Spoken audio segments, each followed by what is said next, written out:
మేము Bathalapalli sir project తాడిమేర మండలం నుంచి వచ్చినాము.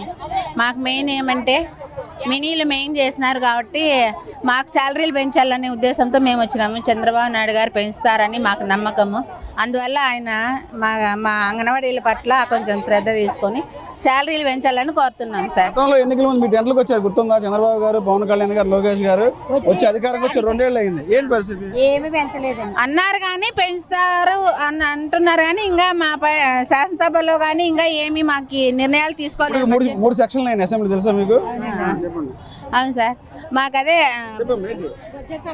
బడ్జెట్ సమావేశంలో మాకైతే ఏమి బడ్జెట్ కేటాయించలేదండి.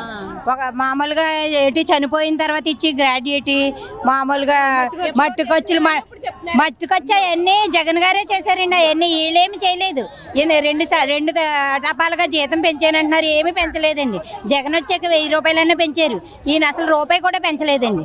బడ్జెట్లో కూడా మా బడ్జెట్ ఏమీ తీయలేదండి. 65 వయసులు మనిషికి వచ్చేలాగే బడ్జెట్ లెక్క పెట్టారంట. ఈ 65 వయసులకి మనిషి బతికేగలదండి? ఏం చేసేస్తున్నారండి? అన్ని సామాన్యులకి చేసేస్తున్నాము, అది చేసేస్తున్నాము, ఇది చేసేస్తున్నాం. 10,000 జీతానికి మహిళా పక్షపాత ప్రభుత్వం చెప్తున్నారు గవర్నమెంట్. మీరంతా రోడ్లు ఎక్కారు వాళ్ళ మహిళలంతా. అవునండి, మహిళా పక్షపాతేనండి ఆయన. ఈ 65 పైసలతోటి ఆ నరేంద్ర మోడీ గారు సీఎం గారిని బ్రతకమనండి. ఆ 65 పైసలు ఇప్పుడు 11,500 మాకు ఇచ్చేస్తున్నామని అంటున్నారు. ఆ 11,500 తోటి వాళ్ళు బ్రతకమనండి. 42 రోజుల సమ్మెలోని వచ్చి ఆ జగన్ ఏం చేస్తాడు? 26,000 మేము అంగన్వాడీలకు ఇచ్చేస్తాము, మీరు ఏమేమైతే డిమాండ్స్ పెట్టామో ఆ డిమాండ్స్ అన్నీ నెరవేరుస్తామని చెప్పారండి మాకు. అక్కడికి వచ్చి ప్రతి అంటే ఈ ఉమ్మడి మా రాజధాని ఉమ్మడి జిల్లాలన్నీ కలిపి అంటే కూటమి ప్రభుత్వం అండి. ఈ కూటమి ప్రభుత్వం ఏం చేశారంటే మేమందరం ఉన్నాం కదా, మేమందరం కలిపి మీకు ఆ జగన్ ఏం చేశాడు మేమే చేస్తాం మీకు అన్నీ. మీరు ఏమైతే హామీలు పెట్టారో, మీరు ఏమైతే డిమాండ్స్ పెట్టారో ఆ డిమాండ్స్ అని మేము నెరవేరుస్తామని చెప్పారండి. ఇప్పటికి వచ్చి జీతం 2 సార్లు పెంచామని అంటున్నారండి. ఇప్పుడు 1 రూపాయి కూడా మాకు పెంచలేదండి. ఆ జగన్ గారు 1000 రూపాయలు తప్ప ఇక ఈ ప్రభుత్వం అప్పుడే సంవత్సరం మీద 9 నెలలు అయిందండి. ఇప్పటి వరకు కూడా రూపాయి కూడా పెంచలేదండి. ఏ డిమాండ్స్? మట్టి ఖర్చులు, గ్రాడ్యుయేటీ ఇచ్చామంటున్నారు. గ్రాడ్యుయేటీ ఇచ్చామంటున్నారు, దానికి జీవో అయ్యేదండి. నోటి మాట అన్నారు అంతే, కానీ జీవో రాలేదు. మట్టి ఖర్చులు ఇచ్చామన్నారు, రిటైర్మెంట్ బెనిఫిట్స్ అన్నారు, రిటైర్మెంట్ అయిన వాళ్ళకి ఏ రూపాయి రాలేదు. చనిపోయిన వాళ్ళకి 1 రూపాయి కూడా ఇవ్వలేదు. ఎవరికి ఏమి ఇవ్వట్లేదండి, కానీ ఇచ్చాము డప్పు కొట్టుకుంటున్నారు అంతే. ఎవరికి ఏమి కూడా ఇవ్వలేదండి. హామీలు ఇచ్చారు కానీ ఏ ఒక్క హామీ కూడా నెరవేర్చలేదండి. గత ప్రభుత్వంలో ఇప్పుడు ఈ ప్రభుత్వం పరిస్థితి. గత ప్రభుత్వంలో మేము 42 రోజులు సమ్మె చేసినప్పుడు ఇదే చంద్రబాబు నాయుడు గారు వీళ్ళందరూ వచ్చి తెలుగుదేశం పార్టీ అధినేతలు అందరూ వచ్చి మీకు మేము తోడుంటాం, మేము పెరిగాక అంత పెంచుతాం ఇంత పెంచుతాం అని చెప్పారండి. ఇప్పుడు మా గొడవ ఏమీ లేదండి. బడ్జెట్ సమావేశాల్లో మా విషయాలే తేవట్లేదండి. మేము ఎక్కడున్నామో గుర్తులేదండి. మా ఓట్లన్నీ వేయించుకుని ఇప్పుడు మా కోసం ఇంత మాట కూడా చెప్పట్లేదండి. మాకు ఆన్లైన్ వర్క్లు అన్నీ ఫోన్ వర్క్లు బోర్డంతా వర్క్ పెంచేసి బోర్డంత ప్రజలు చెప్తున్నారండి. 11,500కి మేము ఎక్కడ చేయమండి? ఈ ఉద్యోగం మేము చేసే పనికి ఉద్యోగానికి జీతానికి ఎటువంటి సంబంధం లేదండి అసలు. కాదండి, ఇప్పుడు మేము బడ్జెట్ పెంచాము, ఇప్పుడు ఏంటి సెల్ ఫోన్లు ఇచ్చామంటున్నారండి. సెల్ ఫోన్లు ఎందుకు ఇచ్చారండి? సెల్ ఫోన్ మా కోసం ఇచ్చారా? మేమేమైనా తినడానికి ఇచ్చారా? వాళ్ళ వర్కుల నిమిత్తం ఇచ్చారు. వాళ్ళ వర్కులు యాప్లో పెట్టేసి పనిభారం ఇంకా పెంచుతున్నారు. అంతేగాని మమ్మల్ని పోషించుకోవడానికి మాకేమి రూపాయి పెంచట్లేదండి జీతం.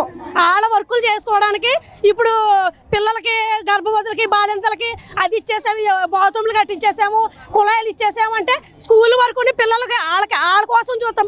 మరి మేము ఎలా పోషించబడతామండి? వాళ్ళందరికీ సేవలు చెయ్యాలి. వాళ్ళకి సేవలు చేయాలంటే మేము ఉండాలి కదా, మేము ఆరోగ్యంగా ఉండాలి కదా. అధికార పార్టీ ఎమ్మెల్యేలు, మహిళా మంత్రులు, మహిళా నాయకురాలేమో మీకు అందరూ కట్టుబాట్లు చెప్తున్నారండి. కట్టుబాట్లు చెప్తున్నామంటే వాళ్ళు ఉమ్మడి అందరూ ఇప్పుడు ఓట్లు వేసే వరకు అందరూ అలాగే చెప్తారండి. ఇప్పుడు మేము జగన్ గారు ఏమన్నారు? ఇప్పుడు మా అధికారం వస్తే మేము జీతం పెంచుతామన్నారు. అంటే మాకు పెంచలేదు కాబట్టి ఇప్పుడు ఈవేళ ఏమన్నారంటే ఆ జగన్ ఏం పెంచుతాడు? ఆ జగన్ రూపాయి కూడా పెంచడు. ఇప్పుడు మేము వచ్చామనుకో, కూటమి ప్రభుత్వం వస్తుంది, వచ్చాక మేము అన్ని మీకు ఎన్ని అయితే మీకు హామీలు ఇస్తున్నామో, మీరు ఏమైతే డిమాండ్స్ పెట్టారో ఆ డిమాండ్స్ అన్ని నెరవేరుస్తామన్నారు. ఏ డిమాండ్స్ నెరవేర్చారండి? అన్ని నెరవేర్చేసి 9 నెరవేర్చామంటున్నారు. ఏ 9 నెరవేర్చండి? ఒక జీతం 2 సార్లు జీతం పెంచామన్నారు. 1 రూపాయి కూడా జీతం పెంచలేదండి. 2019 నుంచి 1 రూపాయి కూడా మాకు పెంచలేదు. 2019 2019లో ఒక 1000 రూపాయలు మాత్రమే పెంచారు. తర్వాత 42 రోజులు సమ్మె చేసామండి. 42 రోజులు సమ్మె చేసిన సందర్భంగా ఈ రోజు ఉన్న చంద్రబాబు నాయుడు అట్లానే పవన్ కళ్యాణ్ కానీ మా టెంటల దగ్గరకు వచ్చి, లోకేష్ కానీ మా టెంటల దగ్గరకు వచ్చి మీకు మేము న్యాయం చేస్తాం, మేము వచ్చి మీకు మేము వేతనాలు తెలంగాణ కంటే అదనంగా మీకు వేతనాలు పెంచుతామని చెప్పి అన్ని హామీలు ఇచ్చారు. మా టెంట్లకు మాకు భోజనాలు అన్ని వాళ్ళే మేము సప్లై చేస్తాము, మేమే మీ అండగా ఉంటామని చెప్పి మా వెనుకటి తిరిగారు. కానీ అయిపోయిన తర్వాత ఇప్పుడు వచ్చి 2 సంవత్సరాలు అవుతుంది అధికారంలోకి వచ్చి. అదేమంటే ఇప్పుడు మా దగ్గర మీరు మా ప్రభుత్వం దగ్గర డబ్బులు లేవు, మీరు అర్థం చేసుకోండి అంటున్నారు. మేము అడుగుతున్నాం, నిజంగా మీ దగ్గర ప్రభుత్వం దగ్గర డబ్బులు లేకపోతే మిగతా అన్నిటికీ డబ్బులు ఎక్కడి నుంచి వస్తున్నాయి? ఈ రోజు మొన్నే బడ్జెట్ సమావేశాల సందర్భంగా ఎమ్మెల్యేలకి ఎమ్మెల్సీలకి తలా ₹1,00,000 తీసుకున్నారు. అట్లానే గూగుల్ సెంటర్ విశాఖపట్నంలో కోట్ల రూపాయలు ఇచ్చారు, లాలూకి ఇచ్చారు. అట్లానే మీరు తిరగడానికి పర్యాటక కేంద్రాలకు విమానాలు వెళ్ళడానికి డబ్బులు వస్తున్నాయి, లేకపోతే వేరే అది ఇవ్వడానికి డబ్బులు వస్తున్నాయి. మరి మాకెందుకు లేవు? కనీసం మేము మా దగ్గర అన్ని చాకరీ చేయించుకుంటున్నారు. అంతేకాకుండా ఈరోజు అన్ని విపరీతంగా ధరలు పెరిగినాయి. ఈరోజు ఏ వస్తువు తీసుకున్నా 300 రెట్లు పెరిగినాయి. మరి మా కడుపు మండట్లేదా? మరి చిన్న వాళ్ళకి డబ్బులు ఇవ్వడానికి ఏమో డబ్బులు ఉండవు. పెద్ద పెద్ద కార్పొరేట్లు పెద్ద ఉన్న వాళ్ళకి, మీ ఎమ్మెల్యేలకి వేతనాలు తీసుకుంటున్నారు. రిటైర్ అయిన తర్వాత బతికినంత కాలం తీసుకుంటున్నారు. కానీ మా గురించి ఏంది? ఈరోజు గ్రాట్యుటీ ఇస్తా ఉన్నారు, కానీ సుప్రీంకోర్టు గైడ్ లైన్స్ ప్రకారం మీరు అమలు చేయట్లా. అంతేకాదు ఈరోజు ఏ ఒక్క సమయం ఆ సమస్యలు పరిష్కారం చేసాం, ఈ సమస్యలు పరిష్కారం చేసామంటారు. కొన్ని చేశారు, మేము కాదంటల్లా. కానీ అసలైన సమస్య వేతనం గురించి మేము పదే అడుగుతున్నాం. కానీ ఇంతవరకు ఒక్క రూపాయి కూడా ఈరోజు పెంచని పరిస్థితి. అందుకని మా వేతనాలు మేము పెంచే వరకు కూడా మేము ఈ పోరాటం కొనసాగిస్తామని చెప్పి తెలియజేస్తా ఉన్నాం.